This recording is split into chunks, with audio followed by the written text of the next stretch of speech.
pandemic is causing an increase in medical waste in parts of the world. Grappling with 130,000 tonnes of waste. The World Health Organization says all that medical waste is hazardous. Average hospital admissions are at an all-time high in Queensland. Said it takes about 10 times more personal protective equipment. Medical waste are polluting our environment. So what can we do to prevent an ecological disaster?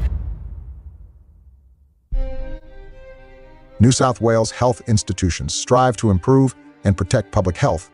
However, at times it neglects to consider its impact on the environment. Sustainability has been widely overlooked due to policies and procedures that are inherently unsustainable. This notion is reflected through several statistics, including those from the Australian Medical Association. The AMA has found that in 2014 to 2015, the healthcare sector emitted 35,772 kilotons of carbon emissions, making up 7% of all Australian emissions. Public hospitals represented 34% of these emissions. The production of physical waste has also been identified as one of the most detrimental byproducts of healthcare. For instance, in 2017 to 2018, public hospitals in Victoria produced over 36,097 tons of waste. What? That is the equivalent of 3.58 kilograms per patient treated at their facilities. This level of waste poses indirect carbon emissions, as clinical waste is deemed to be infectious, and procedures require incineration and chemical disinfection before ending up in landfill.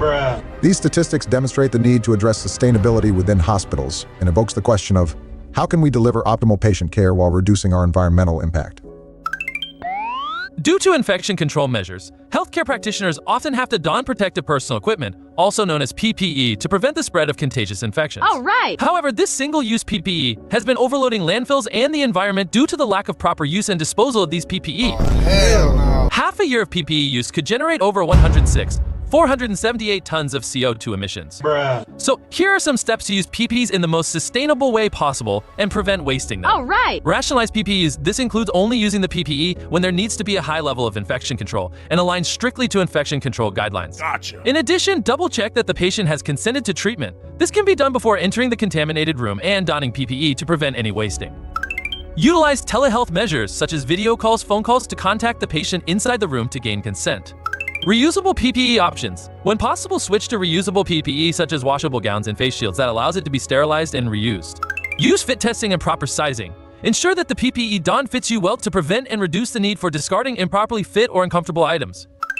In our hospitals, everyday materials can contribute to a sustainable future when recycled correctly. Plastic items like intravenous bags, syringe barrels separated from needles, and sterilization wraps are common in every ward. After use, these items should be carefully disposed of in the appropriate recycling bins. Paper is another major recyclable. Whether it's patient records, office documents, or cardboard packaging for medical supplies, ensure these are placed in paper recycling bins. Shredded paper and cardboard can be repurposed, reducing our waste output. Glass containers, often used in labs and for certain medications, should be rinsed and recycled. Make sure they are free from contaminants before placing them in glass recycling bins. Sustainability goes beyond just recycling. Choosing eco-friendly masks, reusable water bottles, and lunch containers helps reduce the volume of single-use plastics. These choices are simple but powerful steps towards a greener, healthier environment. Oh, right. Recycling is a shared responsibility. By understanding how to properly recycle the materials we use daily, we can reduce waste, lower carbon emissions, and create a more sustainable workplace. Every item recycled is a step toward a healthier planet. Oh, right. Although 79% of Australians recognize the importance of sustainability in healthcare, only 21% of healthcare providers are aware of sustainable initiatives within their practice.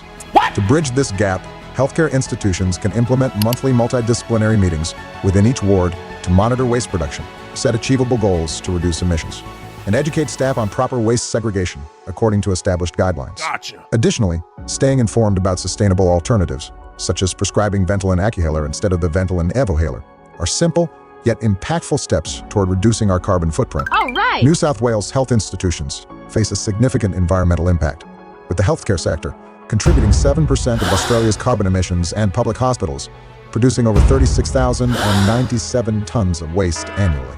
Key strategies proposed for improving sustainability include rationalizing and reusing PPE to reduce CO2 emissions, implementing rigorous recycling practices for plastics, paper, and glass, and educating staff on eco-friendly practices. By adopting these measures, hospitals can minimize their environmental footprint while maintaining high-quality patient care, paving the way for more sustainable hospitals.